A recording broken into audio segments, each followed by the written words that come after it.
All right, all right, all right. This is Matthew McConaughey, and you are locked in to the Pocket Party Podcast.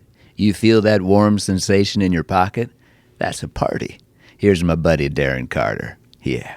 Here we go. Going to call Mike Black. Mike Black returns.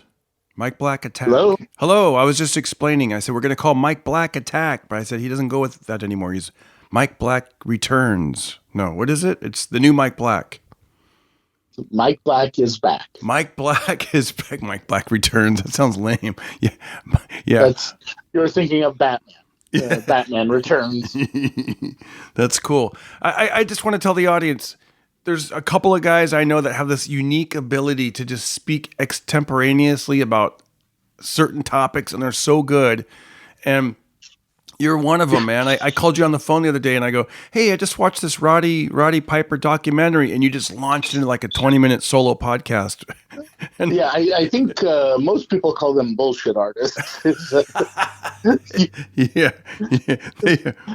He's just able to talk like he knows what he's talking about for a long amount of time. Yeah.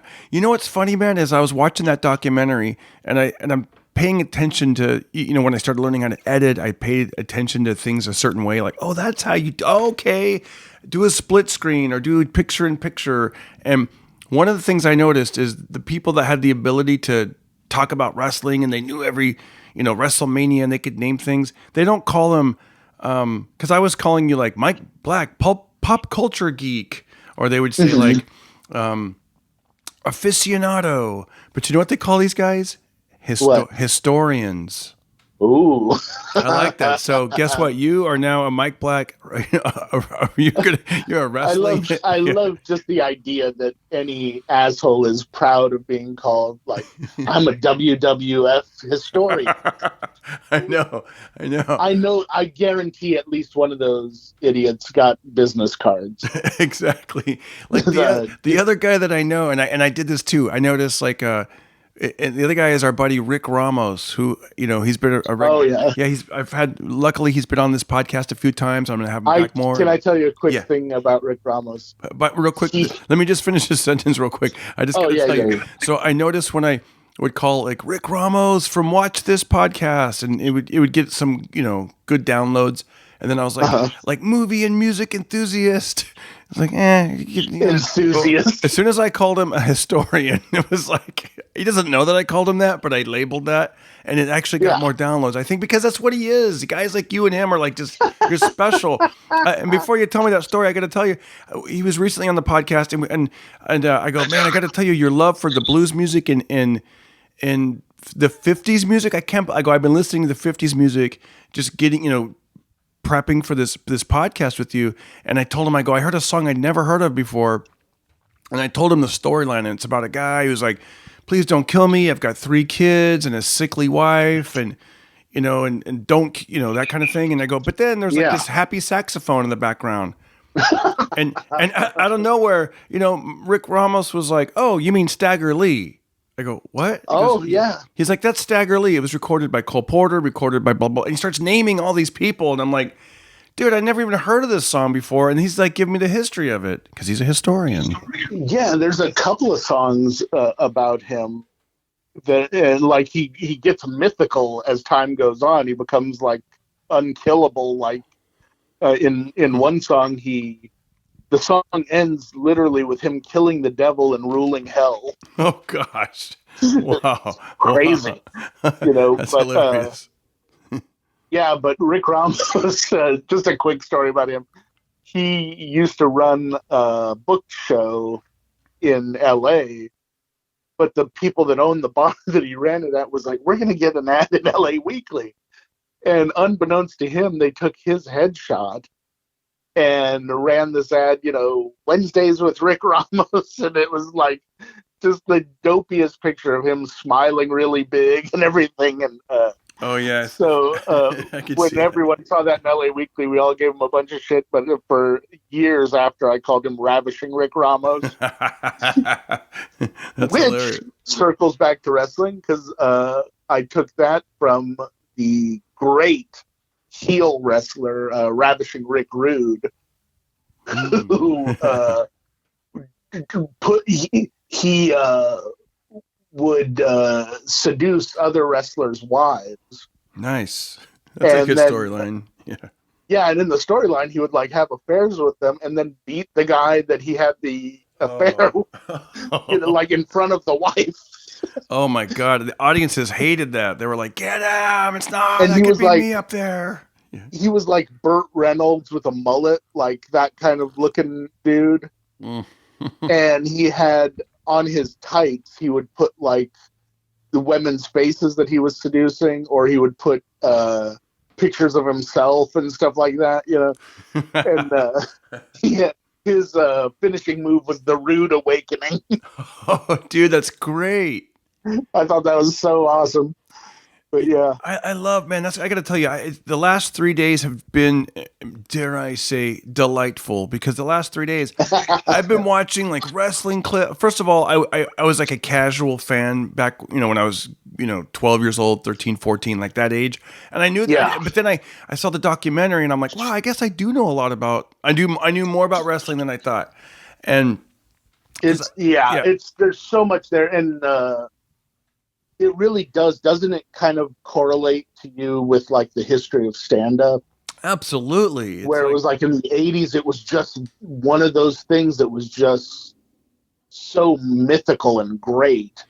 And there were these big personalities that had these kind of fun gimmicks, like totally. There was like Yakov Smirnoff doing stand-up about Russia. Meanwhile, there was Nikolai Volkov, who was like the Russian bad guy wrestler. And they were both like, it had this mystique about them and it was kind of taboo that like you were even watching what they were doing, because it was, the Cold War was going on. But at the same time, you were like, I kind of like these guys, and maybe Russians aren't so terrible, Yeah, they had these big characters, like you said, like they had a like Honky Tonk Man, but then that was kind of like, that reminded me of like Elvis, and then it kind of with comedy, it's kind of like Dice Clay, because Dice Clay liked the Elvis influence, and yeah, exactly. Like they were these big, huge personalities. Honky Tonk Man was straight up an Elvis impersonator that turned into a wrestler, and he would wear different like Elvis themed suits, and but every time he would come to the ring, there was that little pregnant pause of people going, he's not going to wrestle the whole match in that fucking thing, is he? He's going to wear normal clothes at some point. Because like wrestling's hard enough. Doing it in a sequin cape with a scarf, Yeah. Did he ever take it off, or what did he do?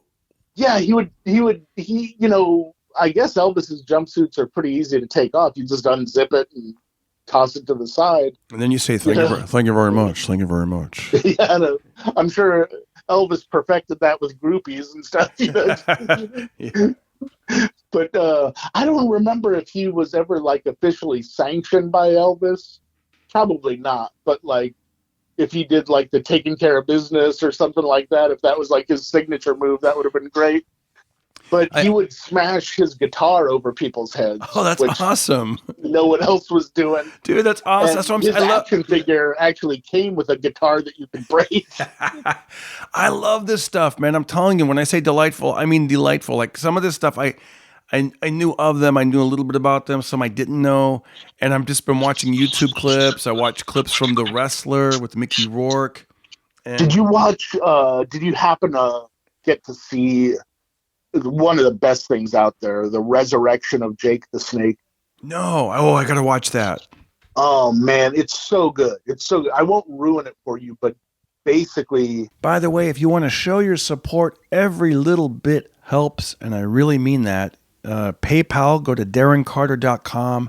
There's a support the show button at DarrenCarter.com. Support the show using PayPal. If you're more of a Venmo person, you like doing Venmo, it's very easy. At Darren Carter Comic. At Darren Carter Comic on Venmo. PayPal, go to DarrenCarter.com. Support the show. Every little bit counts. I'm telling you, it means a lot. It means the world. And it keeps this show going. It keeps me motivated, and it buys new equipment, and it just helps. So thank you so much.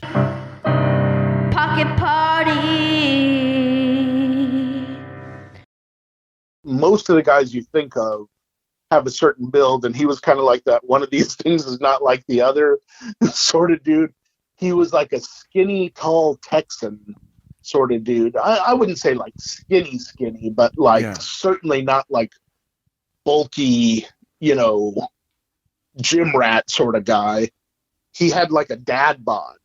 Really? Okay, because I know. I don't. When you say the resurrection, I don't know. I don't know if that's a movie, a documentary, or you mean like it was. It's a documentary about his life, and what happens is you could ruin it for us because I think I know a little bit. Okay, he was fascinating because he would hold his own with these other guys because he was tall at least, so he had that, but he had a mullet and a mustache. I guess they all pretty much had mullets unless they were bald at that time. Yeah, it seems like mullets have never left baseball or wrestling. Right. And he got into real into snakes. That Jake the Snake was his name, but he had a snake that was it changes from every couple of years because the snake would die and they'd have to change it. But it was always the same character. The snake was called Damien. And Damien was in a duffel bag off to the side of the ring. And when Jake the Snake won, he would dump Damien on his opponent. Oh, my gosh. And just kind of as a show of dominance. And the snake would just crawl all over the guy, and the crowd loved it. Oh. So it was like, in a weird way, he correlates to Gallagher. Oh, yeah. It was like, everyone was like, the stand-up you're doing is fine. When are you going to break out that hammer and start smashing watermelons? It was the same sort of thing where it's like, when is Damien coming out? Because that's what Damien. That's what people did that. They were Damien. Wow. And he made like the snake motif even cooler after he wrestled Mr. Fuji, who was like the bad guy Asian wrestler at the time. And he was like kind of like old, like Goldfinger type villain sort of dude. He wore like a business suit and he was a manager. Oh, that's hilarious. And I totally can picture that. And he blew like evil Asian dust in Jake the Snake's face. I love this stuff. This is awesome. It's like cartoony. It, like supposedly blinded him. But then he came back to wrestling a few weeks later, and they'd given him those goth contact lenses that made his eyes look like snakes. Oh, wow. And I was like, oh, what a weird way to go. But it's awesome at the same time. But anyway, so that guy, he wrestled pretty hard and lived pretty hard for a long time. And got addicted to painkillers and stuff like that, and got real jacked up. And so this other wrestler catches up with him in like the mid 2000s and sees that he's just broken down. He's just all screwed up. He can barely walk. He's mood swings, violent, weird, And this other guy, Diamond Dallas Page, who was, he'd been a wrestler a long time. And, he came up in the same era, the 80s and all that stuff.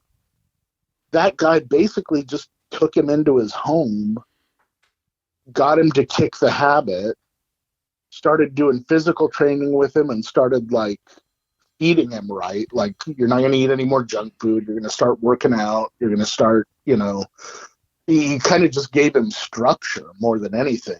It's funny because that's where I caught the story, like on YouTube or the internet or whenever that happened, the DDP yoga. And I was like, what's DDP yoga? And I was like, Diamond Dallas Page. Yeah. Diamond Dallas Page. Wow. And I think I've seen clips where he had like, was it leg braces or something? Or he basically had a hard time walking and standing. Yeah. He would like walk with a walker. And then when that started working, he was like, I'm going to start helping other wrestlers. And he helped Razor Ramon, who was another big bad guy wrestler.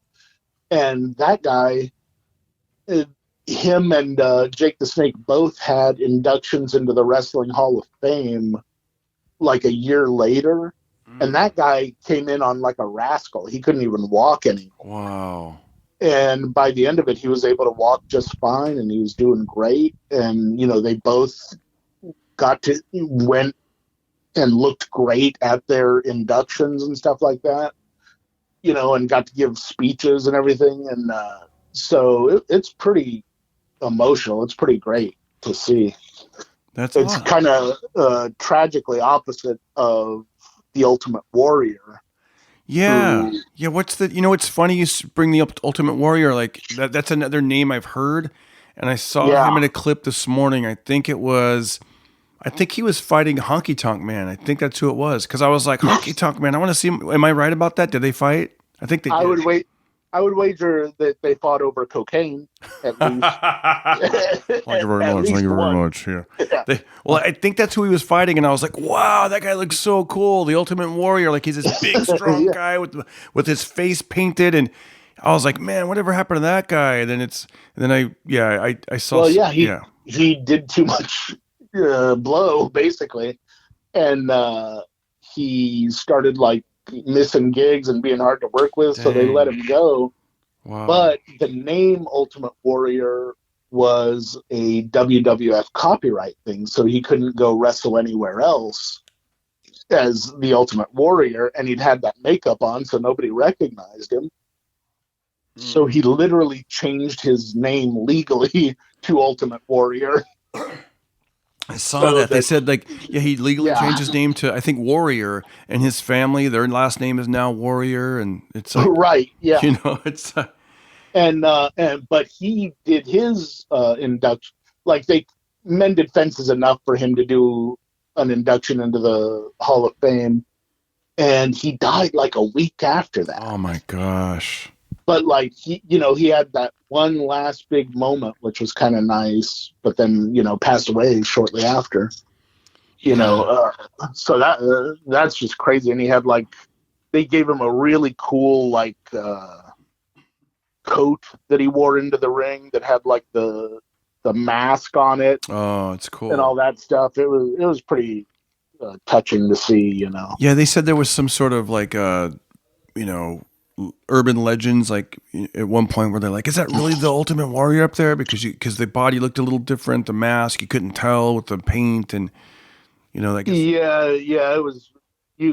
was him. You could tell just if you watch the speech, he wasn't. It's interesting, Yeah, I guess remember when Kiss they took the makeup off.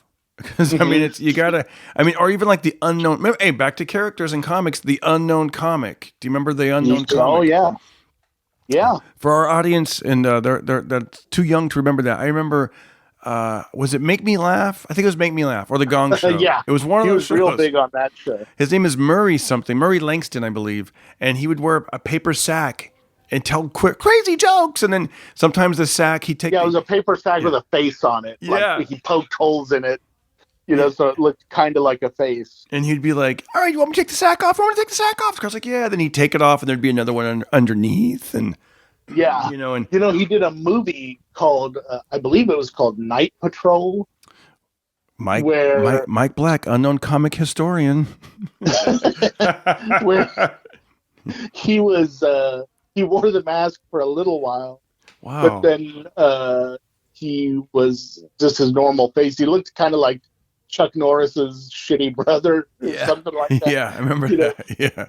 But there was an evil comic that was in the movie that was running around committing crimes, and they talked to a witness, and the witness goes, he just told awful jokes the whole time. That's hilarious. Can you give us an example of one of the jokes? How do you get a witch pregnant? I don't know how. You fucker. Oh, God. That's hilarious. They were all just terrible jokes like that. That's hilarious. I remember I saw that when I was 10, and I laughed so hard at that joke like it was the greatest thing anyone had ever said. I know, right? They're all trying to think real quick, I don't know, you put sperm on a broom, how do you get a witch high? And just the answer's right in front of you. Yeah, I was like, that joke it may be bad to the world, but to a 10-year-old, it's the greatest joke ever told. Because we're both comedians, we're both stand-ups, and before we jump back into wrestling, let's just name some of these character-type comedians, because you're absolutely right. Okay. We got Emo Phillips. Yep. Emo Phillips, who talks up and down. Steady sort of meter that he had. And right along with him, Stephen Wright, but Steve. who was just a genius Oh at yeah, just. obscure. Oh yeah, do you remember any of his jokes? He'd be like, "I went to the I went to the fire hydrant manufacturing building, and I couldn't find parking." Yeah, I Something bought like powdered water, but I didn't know what to add.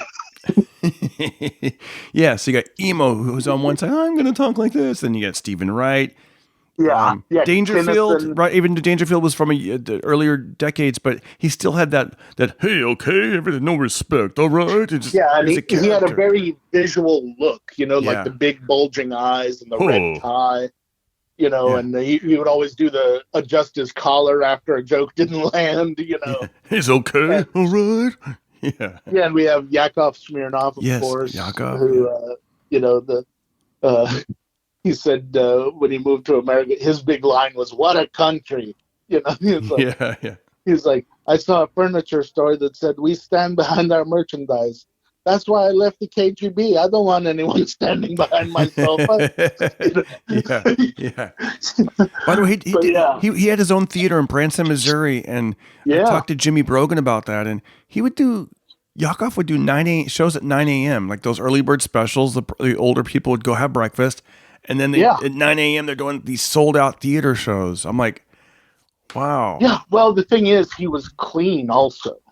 yeah, And that's really the key for that kind of part of the stand-up business is if you're doing the ham and egger shows in the afternoon, you got to be clean.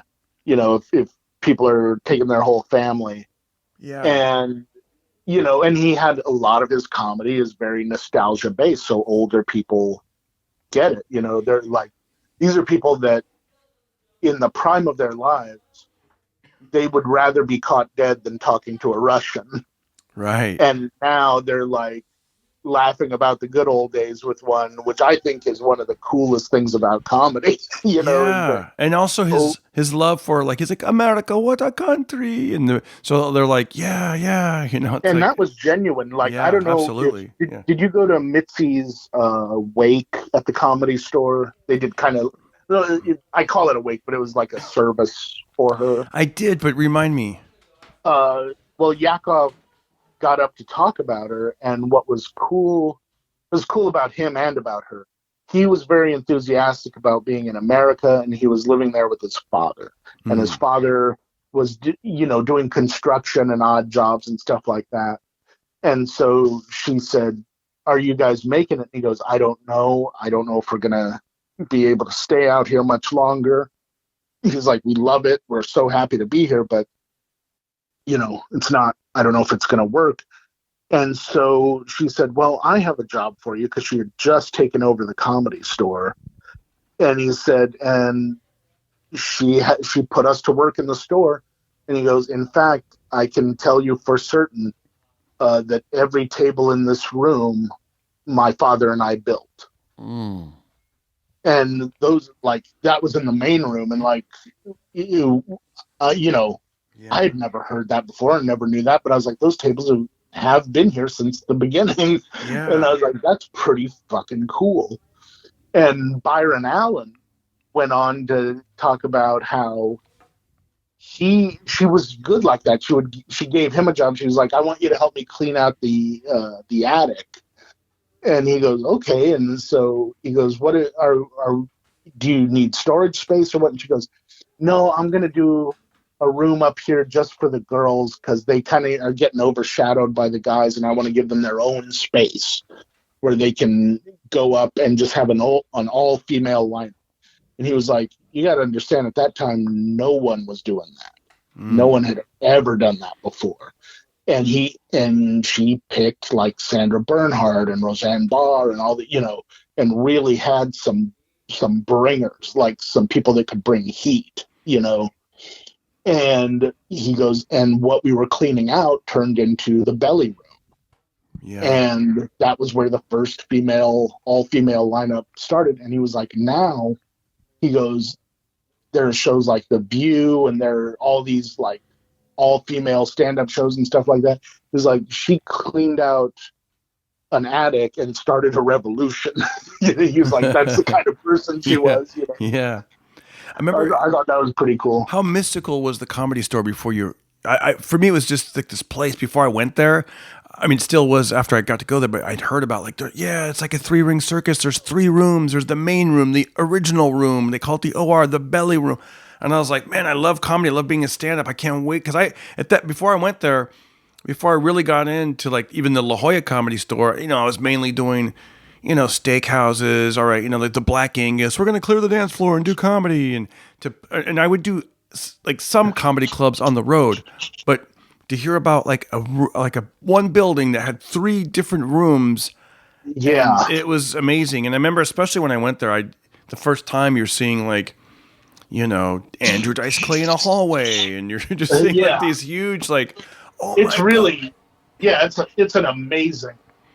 amazing that it ever happened. Yeah. That a building like that ever occurred. I know. And then I'll never. Yeah.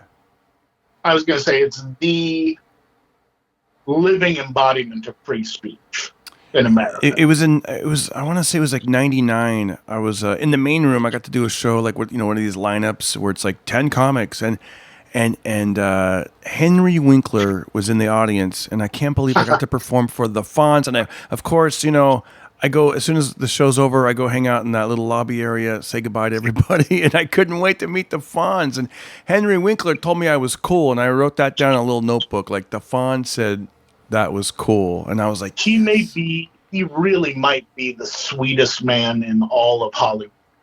Which, when you look at his career, that would be hard to do. Yeah. Like even in the good years, it would still be difficult to be as personable and as sweet a person as he is.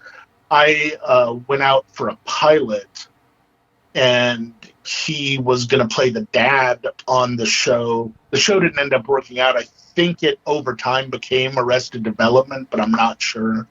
But I played I was up for the part of a like lazy guy who moves back in with his parents. And they, at one point, the producer goes, Mike, you were so funny in the tape and we just loved you. There's someone we'd like you to meet. Are you familiar with Henry? And she moves out of the way, and there's Henry Winkler. And I was like, yeah. And I couldn't help it. I stood up and I shook his hand. That's amazing. You're right. Your legs just went boing. Hello. Yeah, at attention. So nice to meet you, And he goes, Mike Black is a great stage name. And I was like, oh, thank you, And he was so nice to me the whole time.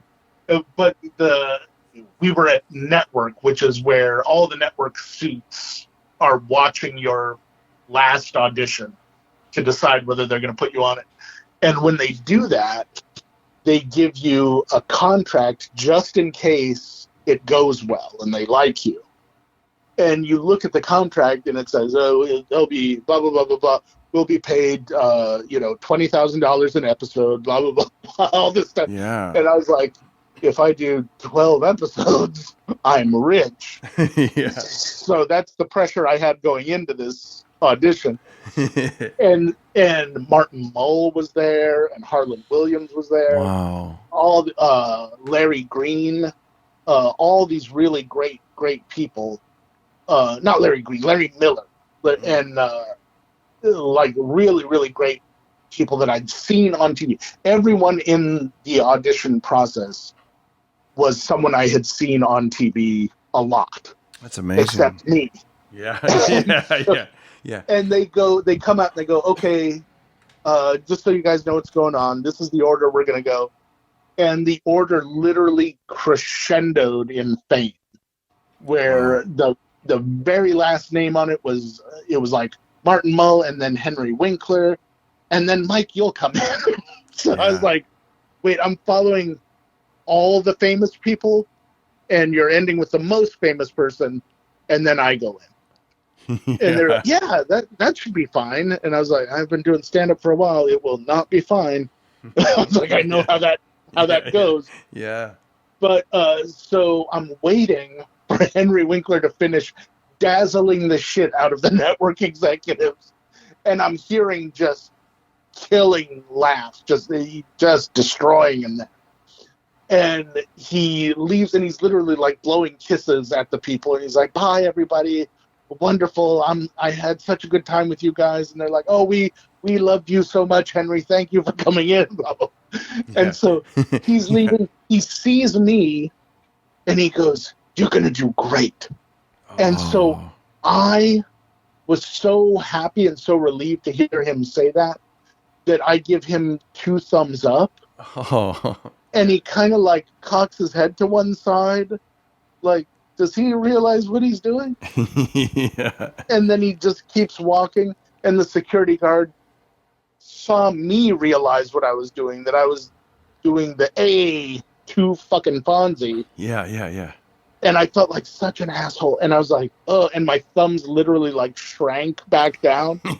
And the security guard goes, "I don't think he noticed." And I was like, pretty sure he did. Right. Yeah. That's awesome, man. But what a sweetheart of a guy. Yeah. That's another guy that when we grew up, like that was a character, you know, and Fonzie, yeah. Fonzie was Fonzie. Big and character. So back to this documentary I was watching with Rowdy Roddy Piper, and this what reminded me of the life of a stand-up comic. He they showed that he had just pages and pages of yellow legal pads, just like I do right here, and he would write down little catchphrases, little things. If he heard something, he's like, "Oh, I can use that when I'm in front of the camera," because he was one of the best guys, from what the other wrestlers say, at being a showman when it came to that kind of thing. Like, he had the gift of gab. He knew how to, like, you know, have those great lines. Like, you don't throw rocks at a man holding a machine gun. Stuff like that. Like, yeah, he was really, really good at getting the crowd fired up against him, you know, and like he would get them enraged at him. And now he studied under Gorgeous George, who was a wrestler in the like 50s and 60s. And he was considered, and still is by most people that know wrestling, most wrestling historians would agree, that he was the definition of the heel, you know, like the bad guy wrestler. And what his gimmick was, he would bring a dozen roses with him into the ring, and he would call up some old lady, and he would like offer her the roses, and as soon as she reached out to grab them, he'd throw them on the ground and like stomp on them and stuff. Wow. And everyone just, "Oh, you bastard!" They just wanted to see him get beaten so bad. And then, you know, he would cheat whenever the referee wasn't looking. You know, he would like try and gouge the other guy's eyes out or choke him to death or whatever, you know. That's hilarious. And it got people so worked up, and they just wanted to see him get beaten so bad that when it finally turned and the face started winning, they were just supersonic. They would just go nuts. Oh man, I could only imagine. I remember, especially when I was younger. You ever watch like a dramatic show on television, like a movie or something, I remember like with soap operas or whatever, and you're just like, you know, and you're just like, come on, you're so mad that you're screaming at the TV, get him, turn around, don't go in there, don't do that, don't do it. Like I can only imagine like wrestling, like, you know, being in those stadiums. And he was that on his side of it, and then Hulk Hogan was like that on the hero or face side of it, where he would do a tremendous thing at the turn, where, you know, the match starts to turn in his favor, where he would kind of like, they would do a test if he was in a hold or something, like the sleeper hold, where, you know, they lift your arm to see if you're still conscious. Yeah. And they lift it again and it drops. They'd lift it a third time and he would hold a finger up, and the audience would start yelling, "Hulk, Hulk, Hulk," you know, or, you know, "Hulkster," you know, that sort of stuff. And then he would act as though it was the audience that was giving him the energy to keep fighting. Also, the bad guy would be lifting up his arm and not noticing that his finger's up, and Hulk's sitting there with one finger like, "I'm coming alive, I'm coming out of this." Yeah, and they'd be like, "Yeah, he's going to make it," you know. It's like they forget that he spent the entire first, you know, half of the match getting his ass kicked. But when he came back for that second half, you knew he was going to kick the guy's ass. And he he would do this great move where he would kind of cup his ear towards the audience, like, I don't hear anything, and they would all go, oh, that's hilarious, because I've seen people do that, and like I've seen people, maybe I had no idea that they're imitating him, like, oh, it's hilarious. And it got bigger as he did, like, eventually it got to where he would, like, wind up his arm and then cup his ear. Oh, it's great. And people would be like, oh, God, get him, and he would start to, like, shake, like, when he was getting that energy. Yeah. And it would bring the audience to life, and they were like, oh, God. And so by the time he finally started actually fighting back, everyone was just euphoric, Yeah. See, man, I don't care. I got to tell you real quick. I don't care if it's stand-up comedy or if it's acting.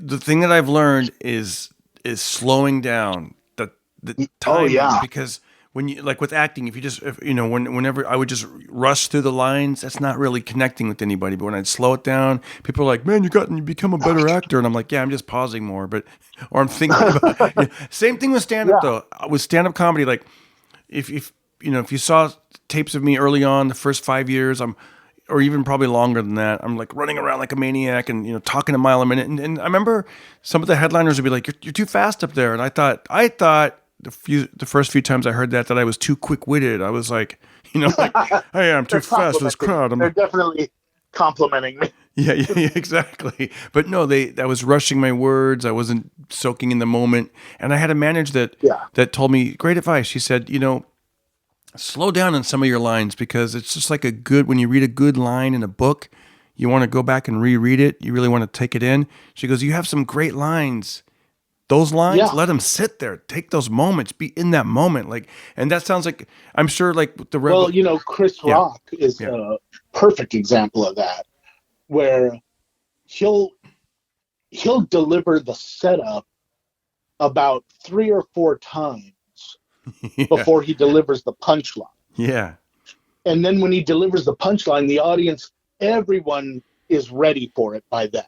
Which it's a very, very brilliant way of doing it, because a lot of times people in an audience just don't hear the setup and miss the joke because of it. Yep. But he makes sure it's hammered into everyone's head what the setup is. And then when he delivers that punchline, it's like a hammer that just sweeps the whole room. And then he can deliver it again 2 or 3 more times, and it'll still get a good laugh. That bit he does on doctors being like drug dealers. He goes, you don't make any money on the cure. You don't make any money on the cure. You don't make any money on the cure. You make money on the comeback.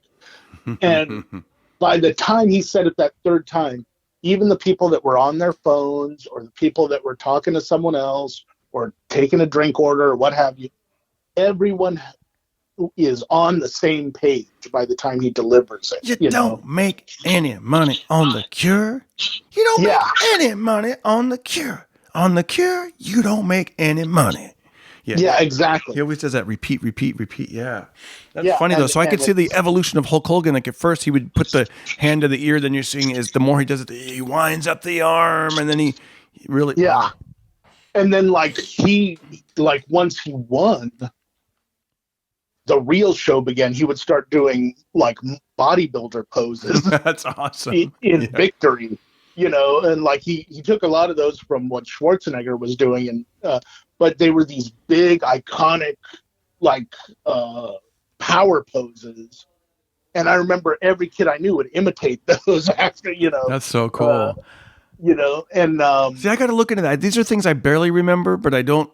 It's funny when, I was my wife and her brother, they love wrestling. At that, they got to go see it at the Sound Arena, and she said that it was because these characters are larger than life, especially when you're young, and they were who knows, kids or whatever. And she's like, I got the touch. Operatic, yeah, and they come in through the theater, and she's like, I got to touch Brutus Beefcake, and they're right there, and they got to see Roddy Piper, and it's all these people are right there. Oh my gosh, and their personalities really came alive when they would do the smack talk to the camera. Yeah, it was usually Mean Gene Okerlund who was interviewing them, but they would talk about their next match and what I'm going to do to you is this and that. And Hulk Hogan Roddy Piper were the best. Like, here's Roddy Piper, is like he would have all those great lines about what he was going to do to the guy, and I'm gonna kick ass and chew bubble gum, and I'm all out of bubble gum and that sort of stuff. And meanwhile, Hulk Hogan had kind of like a whole thing that he would do about how he was like, "You crossed the line, brother." Everyone was his brother. Like, even if he was gonna fight him or whatever, he's like, "You crossed the line with me, brother. We broke bread together once, and you betrayed me." I love that idea. Like, he'd had him over to his house for dinner at some point, and he couldn't comprehend that this guy would betray him. That's funny. The best thing he would do is he would go, "What you gonna do when Hulkamania runs wild on you?" Oh yeah, he had, his arms were like supposed to be like the biggest arms in the world, and he said, "You're gonna understand, brother, when these 26-inch pythons are wrapped around your throat." Yeah. See, I remember some of that stuff from Rocky 3. I'd never heard of Hulk Hogan or Mr. T until Rocky 3, and I was like, "Holy cow!" And then I found out that they did other shows, and I didn't. Rocky 3 was the first place I saw Hulk Hogan, where he played Thunder Lips. Yeah, Thunder Lips. Yep. The ultimate male. I should rewatch that. And they dressed him like a pimp. It was funny. great. I got a side story real quick before we jump back into it. I remember telling a girl in school, and I think it's my freshman year. I was like, so we I don't think we had a VCR, but we had Showtime or wherever it was, because you get Showtime free for 2 weeks with your whatever. Sure. So I was watching Rocky 3 nonstop. Absolutely, that's where I perfected my Sylvester Stallone impression. I think it's time to step down and retire. You ain't nothing, dead meat. All that stuff, right? So I loved it. Champion. Yeah. So I took my old school like tape recorder, like an actual tape recorder, and I taped the speaker. And I would just listen to it, like the audio dialogue, just because, we didn't have a VCR or a DVR, none of that stuff back then. And I told this girl, I was like, "Yeah, I got Rocky 3 on tape." And she's like, "Oh, can I borrow it?" And I'm like, "Sure." She thought I was going to bring over like a beta tape or a VHS tape. And I handed her a cassette. And she's like, "What's this for?" And I go, "That's Rocky 3. And it was like, okay. And that's the day I think I was labeled a nerd or whatever. Yeah. Rocky 3, you've seen the Christopher Nolan Batman movies, like Batman Begins and The Dark Knight. Yeah. I'm not that familiar, but yes. I Did you see The Dark Knight Rises with Bane? Bits and pieces. The bad guy. Yeah. That movie, watch The Dark Knight Rises again sometime. It's a direct parallel to Rocky 3. Oh, okay. In a lot of ways, where like Batman gets beaten, gets his ass kicked by this out of nowhere challenger, and the guy talks smack while he's beating him up, and then like Alfred, who's basically his Mickey, was like, "You can't beat this guy. He's young, he's hungry, and all that." Oh stuff, no, you don't want that guy in your corner. And there's like a training montage, and then he fights him again. It's very, very similar. It's kind of hilarious once you know that it's like, wow, this movie is almost a carbon copy of Rocky 3. Here's something I've discovered in the last 3 days. When I would mention certain wrestlers, the smile that would come on people's faces and the lines that they would say. Because I told my brother-in-law, I said, "Yeah, didn't Hulk Hogan? He seemed real American, real patriotic. He had like some," and then, without missing a beat, he jumped into like Hulk Hogan's theme song, which I didn't know, but I am a real American. Exactly. Yeah. And then I asked my brother-in-law, I go, "Hey, how tall was Andre the Giant?" And he's like, he's I guess that was like I forget exactly, but it's pretty tall. It was like 7'8" or something. Yeah, it was like some that. famous line, I think, because I think he and my wife at the same time were both like, they said like, he's 7'5", 560 pounds from parts of unknown from France or something like that. Like they knew. From parts. For a long time, it was parts unknown until people found out where he was from, basically. And then, but the best part was right before they would say his name. And this is how I learned how to really effectively introduce another comic. is you say their biggest credit last, and then you say their name. Oh. You know, but his big credit was the eighth wonder of the world, Andre the Giant. Oh, that's right. That's what they both said. They both said that at the same time. The eighth one. And I was thinking, I got to write that down. I never wrote it down because I didn't have a pen, but you just did it for me. Thank you. You're welcome. I'm going to name some names. Oh, go ahead. But yeah, like I noticed, like to me, that's a divining difference when I see like younger comics that are hosting for the first time. They don't know that like when you get to the comic's name, people are automatically trained to applaud.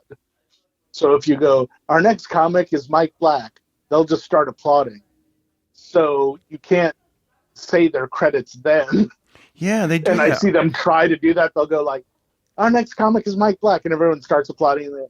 You might have seen him on this and that. I know. You know, here he is. Yeah, they and do. People are like, yeah, they do it. We already applauded. Yeah. Mike Black is our next comedian. Yeah, they do that, or they do the. I've been seeing people do this thing in the last few years where they go clap it up, clap it up, clap it up. You guys ready? Clap it up, and then they try to say the credits over the clapping it up, which I think is weird. I don't like that. Yeah, it just doesn't work. Or they'll kind of like ruin their whole like the surprise of their gimmick. They'll go, you know, this next comic has a mohawk or whatever, you know. Yeah, this guy. So kind of just. Our next comedian, he's got a great closer. It's called Calm Down. He turns into a monster, and he's got a flashlight. Here he is. Right, exactly. It's like, what? Yeah, it's like, dude. You know, they and it's another thing. Like you almost have to say the nicknames on some of these things. I found like if someone just said Gene Okerlund, you're like, oh, you mean Mean Gene Okerlund? Yeah, I would have no idea who Gene Okerlund is if someone brought him up. Yeah, Mean I'd Gene. be like, I don't know what you're talking about. It's funny because I remember him being like the I don't know, is it like an announcer or the guy that he was like a journalist, like an interviewer? He would interview people back and forth. Yeah, he would interview people. There was him. There was Bobby the Brain Heenan.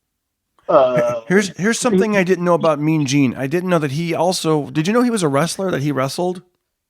Yeah, I had no clue. I just thought he was this older guy that would just interview these guys. I had most of those guys, like a guy who does it now. A lot of people don't know Jerry Lawler. Was the king of Memphis wrestling.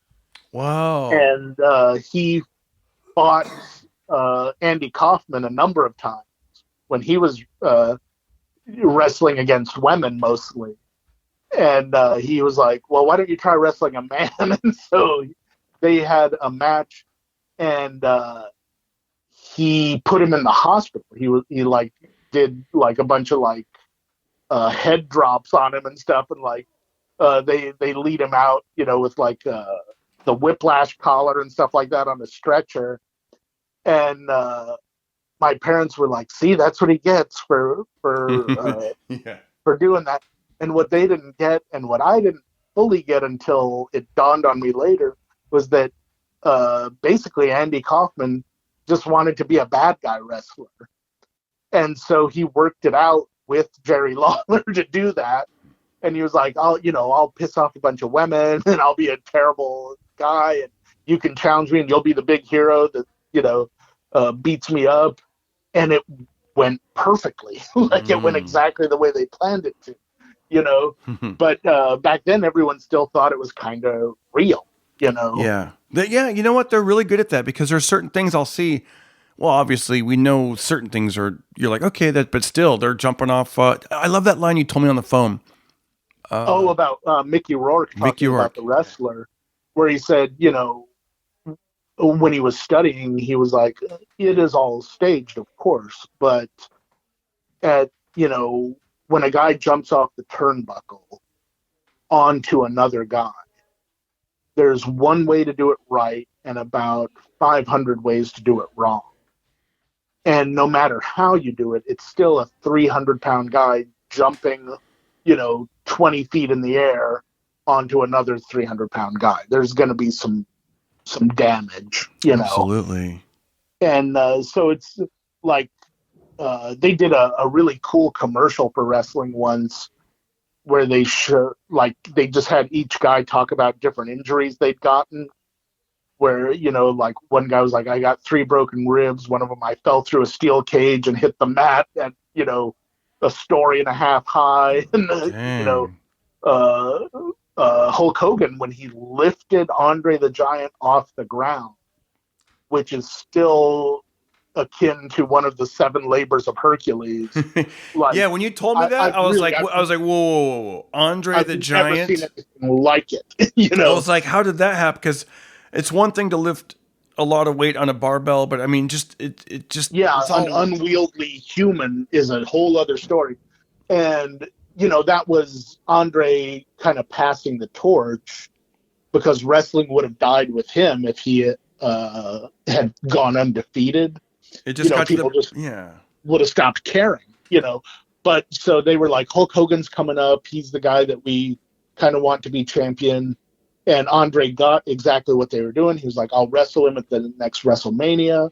We'll make him the champion, and then I can retire, so he was happy about that. And Hulk Hogan said, he was like, well, first of all, nobody lifts Andre unless Andre wants them to, He was like, that's just not going to happen. Right. He goes, and he kind of like hoisted himself into the air to kind of give me a leg up. And even with him doing that, I tore every ligament in my back. Oh my gosh. Lifting him off the ground. And, he was like, he was up there for a split second, and then I slammed him back down, and the crowd went nuts, of course. And he was like, but then he was like, I still had to do all my poses afterwards. Damn. And he was like, I had adrenaline and stuff, but I could feel it all along my back. It was like it was on fire, Can you imagine if you weren't able to lift them, and you're going,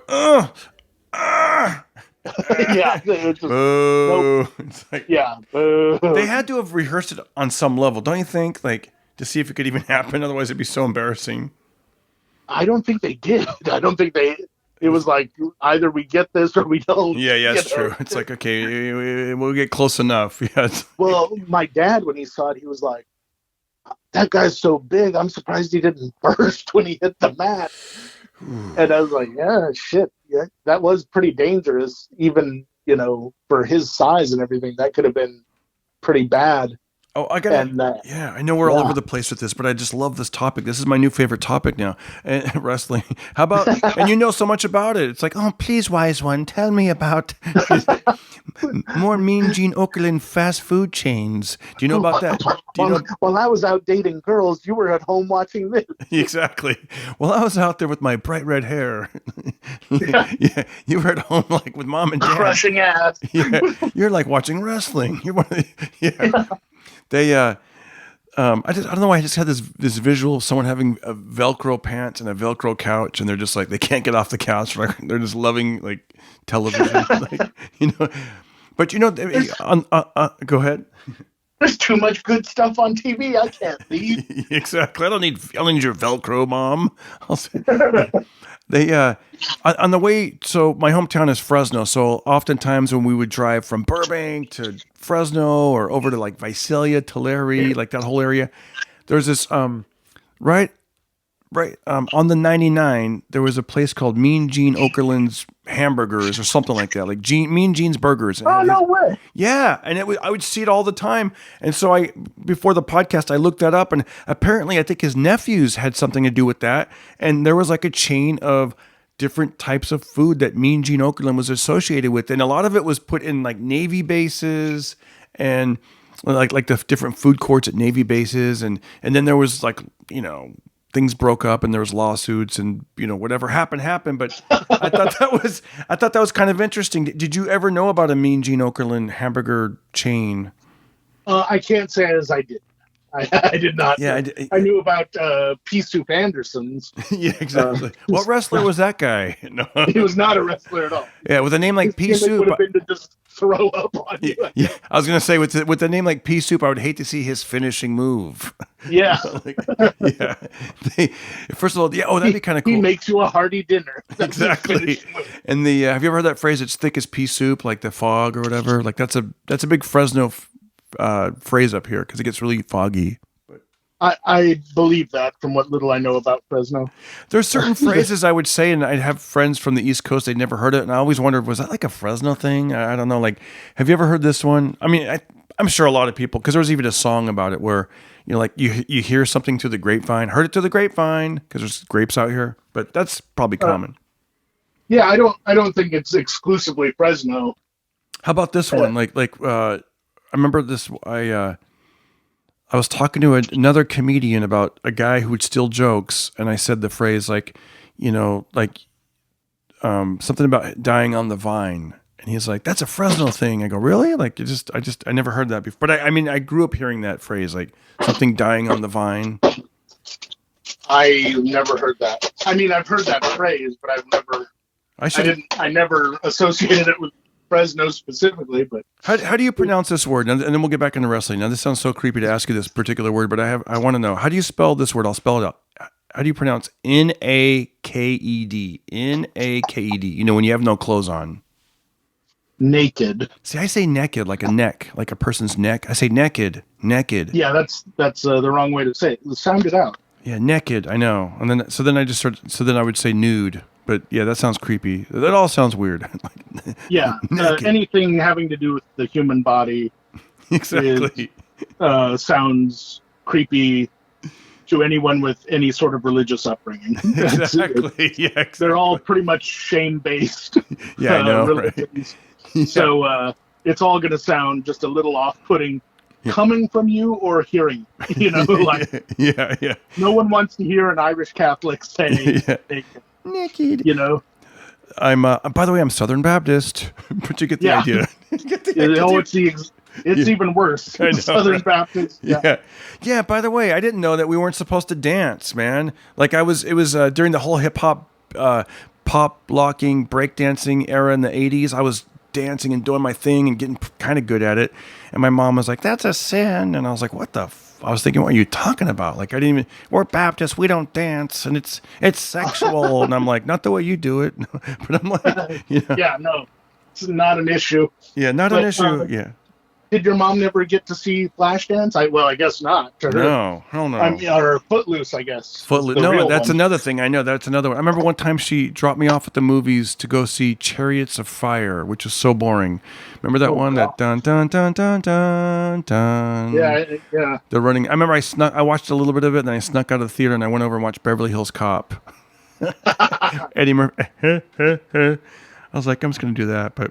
Okay, I got a couple more names for you. So, Mean Gene Okerlund did the burger thing after wrestling, and have you heard of? Remember Hillbilly Jim? Oh yeah, Hillbilly Jim. Big. He wore overalls, and I think they let him wear them while he was wrestling. I think so. I remember seeing him in that doc, and I was like, "Oh, Hillbilly Jim!" And the name just popped out of my mouth. I didn't even know that it was in there. It was like, it was just one of those things, like Hillbilly Jim. And I told my wife, I go, he's a I go, if it's the same guy, he's a DJ on Sirius XM. I want to say on Willie's Roadhouse. And she's like, no way. Then we looked it up, and it's Hillbilly Jim on Sirius XM. Yeah, there was like the whole, it was kind of like the Blue Collar tour, but there was Hillbilly Jim, Honky Tonk Man, Hacksaw Jim Duggan.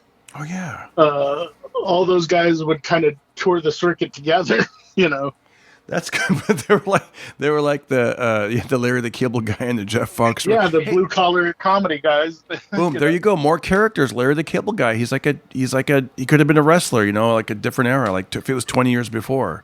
Get her done. Well, that whole. Well, we just had the tax extension recently, so we got to file within the next 3 days. And there was a wrestler that was all about that, Erwin R. Shyster. Really? And he was like the tax man or something? Yeah, and people loved seeing him get beat, That's awesome. Really?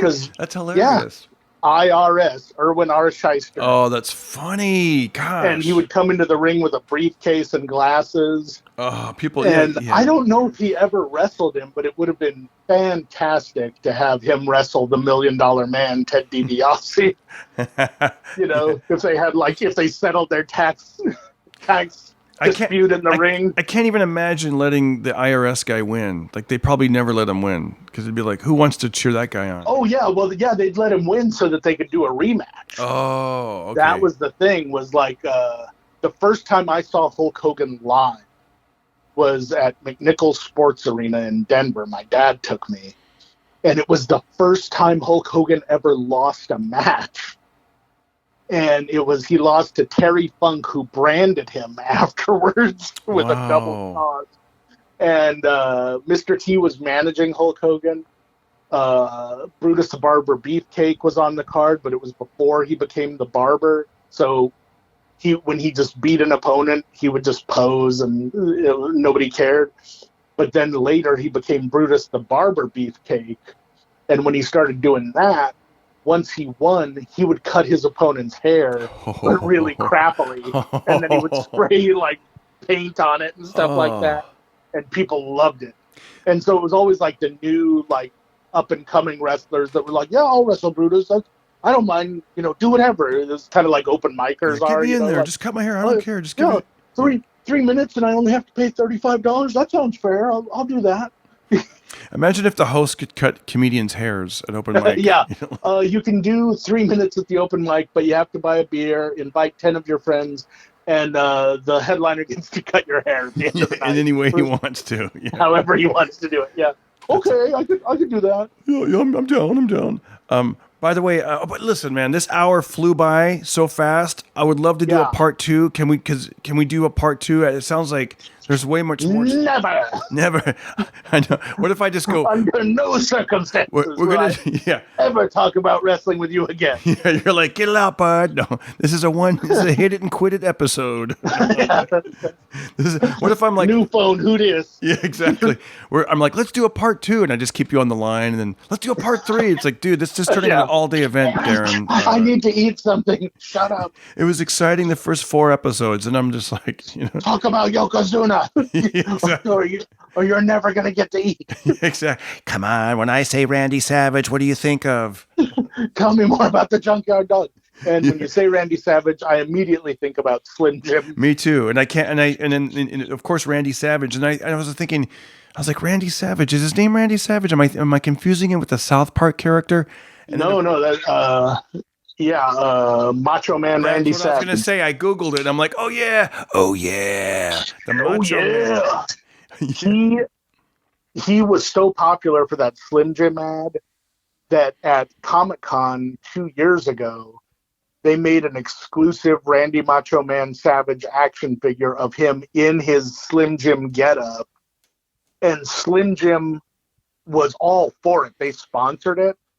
And so he comes in Slim Jim packaging, and he's holding tiny Slim Jims. And I was like, that is amazing. I'll send you a picture of it at some point. Please do. And before we go, have you had the pleasure of meeting any wrestlers? Oh, well, yeah, I got through our good buddy Steve Simone. I got to meet Roddy Piper and worked with him on a couple shows, and he was just awesome. He was everything you'd want him to be. He was. The first time I met him was at my birthday, and I was so shit-faced by the time he showed up. I think I just talked gibberish to him for a few seconds and then passed out. And but he left me a very sweet autograph afterwards. I called Steve. I was like, "Did I offend Mr. Piper in any way whatsoever?" He was like, "No, you were fine." He understands. Yeah, he's been there, done that, bought the T-shirt. Yeah, exactly. Yeah. Yeah. In closing, I love to end the episodes. I love this, and we almost don't need to. But do you have any words of wisdom? Anything you'd like to share with our listeners? Something you've been thinking about the last few weeks? Anything you want to just make their day a little bit more uplifting? Well, I'm gonna go with what Hulk Hogan would tell the little Hulkamaniacs when he would talk to them on camera during the smack talk. He would say your prayers, eat your vitamins, and be good to each other. That's great. And do your push-ups. Didn't you say something about doing push-ups? Yeah, do your push-ups, And, I like how you left push-ups out. You're like, I can do the vitamins and prayers. And, be good to people. But yeah.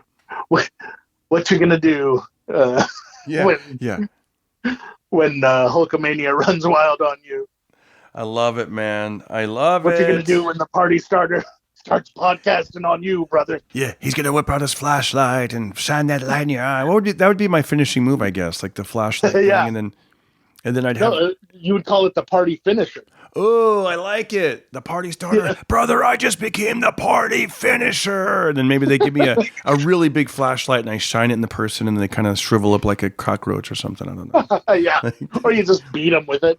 Oh, yeah. Well, have you ever thought of, if you were a wrestler, what you would do or what your name would be or what your gimmick would be? I have no idea. Maybe that could be my new question I ask on every episode, just out of nowhere, just random people. I don't care who I interview. It could be like an intellectual. I guess for me, it'd have to do with like useless trivia or something. He's like, gonna after he smash a TV over their heads or something, and then give them trivia. You make them every answer they get wrong, you smack them. Yeah. It would take way too long. Whatever my finishing move is. Oh! I got a trivia question for you. I had on Fraser Smith, and he didn't know this answer, and he felt kind of bad because he's like, "Dude, I'm a DJ. I should know this stuff." But it was all trivia. It was all about the &80s. I sound like Roddy Piper now. He's like, "They think they know the answers, but I just changed the question or something." But I want to say it was the US Festival. The US Festival. It was held in 2 different cities at the same time. Do you know? Is it the US Festival or was it the other one, or was it Live Aid? Might have been Live Aid. Do you know the two? Well, yeah. I certainly don't. If you don't know, exactly. I don't even know the question. I think it was Live Aid. Do you know what 2 cities Live Aid? This is bad because what if I have the wrong question? I know the answer. Aid. Let's just say, forget Live Aid. It was US Festival. Let's just say it was that. US Festival. It was in the '80s. It was in 2 cities. Denver, Colorado. No, he doesn't know it. He doesn't. Come on, you're from Colorado. You would know that. I might have Manhattan Beach. No, you're just messing with. It was in Fresno. Boise, Idaho. No. Well, one answer was Wembley Stadium. Wait, this one's obvious. Okay. Cleveland, Ohio. No, I know Cleveland rocks. No, the answer was Wembley Stadium in London. That's where Live Aid is. Oh, okay. So Live Aid, and then the other city was where in America? Do you know? Or I just gave it. What are you talking about? You don't even know what you're asking. I know, man. Damn it! Oh, this is where the fans get mad at me. They're like, "It was a great episode till you ended." I don't know, Hong Kong. No, it was. I don't know what we're talking about. That's where I'm pretty sure that's where Godzilla fought King Kong. It was Philadelphia at the JFK Stadium or something like that. What was in Philadelphia? I don't know. At the JFK I have to Stadium? Google it, and that sucks because we're doing a podcast on my phone, so I can't even Google it. But can you Google anything? Can you Google something? I could, but I don't see why. I don't see what good it would do you. Just ask. You don't know what. Ask Google what concerts were at Wembley and also at Philadelphia at the same time. Hang on here. Boy, are you bad at that. You're like, here's some more words of wisdom. Edit that part out, Darren. I don't. Does it give an answer? No, because I haven't asked it any. Oh. Hang on. As you're doing that, I got a question for you. Do you prefer? What am I asking? What concert was held simultaneously in Philadelphia and also in Wembley Stadium? What concert was held simultaneously at Wembley and Stadium? I don't know. Philadelphia. Dude. Wembley and yeah, I'm sure somebody knows the answer and like, you idiots. Was it Live Aid? I don't know. I'm looking. Wembley Stadium, London, UK, Philadelphia. Live Aid. Live Aid, and that was 85? Yeah. Oh. Okay. Yeah. Yeah, 35 years from 1985. Oh my gosh. Yeah, Phil Collins did both of them, I guess, somehow. Wow. Or maybe he didn't. Maybe he was just there and everyone was excited. Well, I remember Queen, like in the movie Bohemian Rhapsody, they did a great depiction of their performance. It was amazing. I don't know if you saw it. Yeah, in the documentary about them, they called it their finest hour, and it really was. Watch the actual footage sometime. In the movie, there are all those people clapping, and they had a few of them out of sync to make it look more believable. because it's like with that many people, some people can't possibly have rhythm, and so they had a few scattered through the crowd that looked like they were a little bit offbeat. But if you watch the actual concert footage, everybody was on beat. Wow. It's amazing the unison that you see in that crowd, and I've really never seen a crowd like it in my life. I'll never forget that whole performance is worth seeing. It's amazing. Freddie Mercury, talk about being able to hold a crowd's attention during a performance. He just totally commands that crowd, whether they like him or not. There were people there that literally were still pissed at them about playing Sun City in Africa during apartheid. That was like all the other musicians were like, they even wrote a song called "Ain't Gonna Play Sun City," and Queen just wasn't really paying attention and didn't know any better, and so they played Sun City, and a lot of people had bad blood with them for doing that, and that turned it around when they did Live Aid. It was like it didn't matter who you were, you could not deny the talent and the power and the majesty of their music in that moment. That and Elton John had to follow them and made a joke about it. He was like, I can't believe I'm having to follow that. Yeah. Do you remember what Jerry Lee Lewis told Chuck Berry after he lit the piano on fire as he walked past him?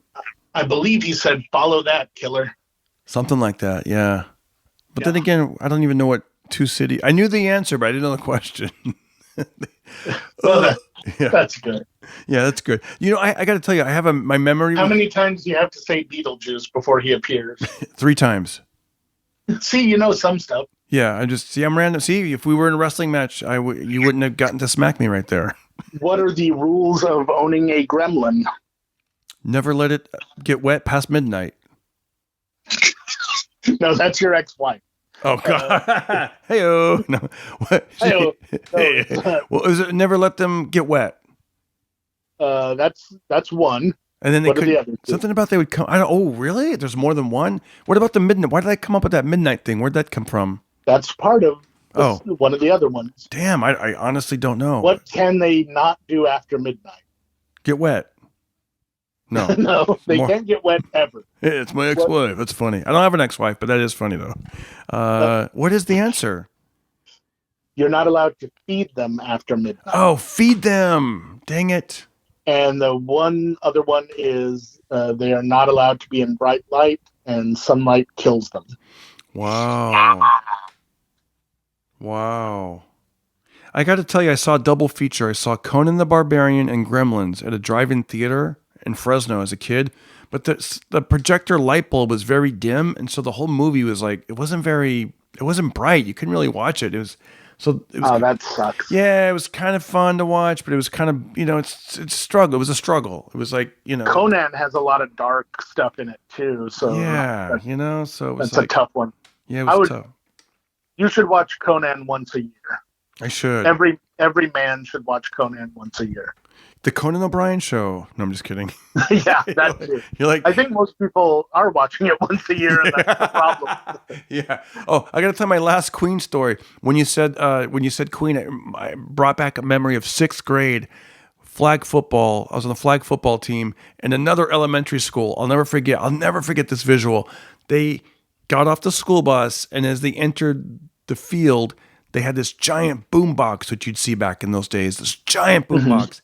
And they were blasting, "We are the champions. We are the champions, my friend." You're telling me, what grade were you in at this point? 6th grade. The other team was using psychological warfare before the game even started?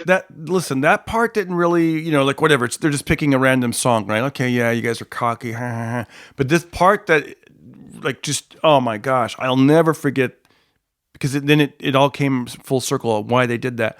Because then they beat us, and I remember them walking back to the bus, and you guessed it, they were blasting "Another One Bites the Dust," and it just pisses you off because there's nothing you could do. You're like, yeah, you do do do doom, doom. Another one bites the dust. And I was like, God, those guys are cocky. Like, and then we were like, oh shit. And then they came with "We Are the Champions." Like, yeah.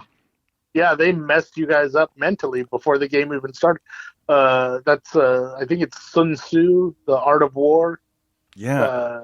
Most battles are won before any blood is drawn. You know? I think our song before we to pump ourselves up as we were doing warm up exercise was just whatever the hot songs were back then, like Deborah Harry, you know, or like was it Blondie. It's a Hard Knock Life?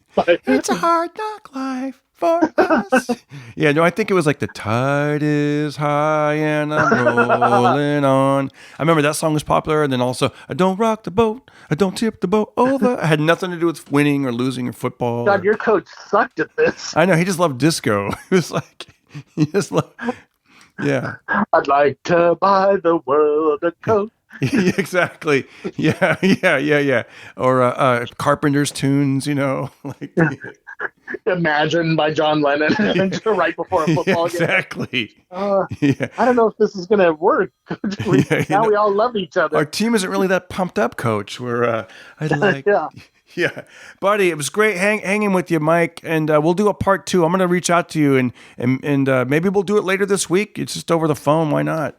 Yeah, what the hell? Okay, buddy. Thank you so much, man. We're done with this interview, and I'll talk to you later. All right, have a good one. You Bye-bye. too. We're done with this interview. We're done with this interview. I love that. We're done with this interview. Guys, thank you so much for checking out the Pocket Party podcast. It was fun. Go watch some YouTube clips of wrestling. Send them to me. Say, hey, check this one out or check that one out. I love it, man. We're going to do a part 2.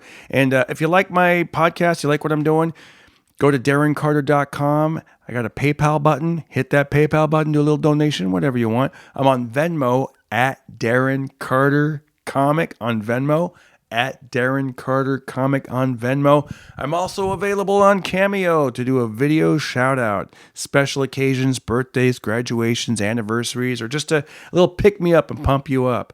All right, guys, Darren Carter, party starter. I'm out. Have a great day. Don't hurt nobody. Be careful. And thanks for starting that party in your ear holes. Everybody listen to Darren Carter. We all know he's the party starter. So if you want to listen to a podcast for free, then listen to The Pocket Party.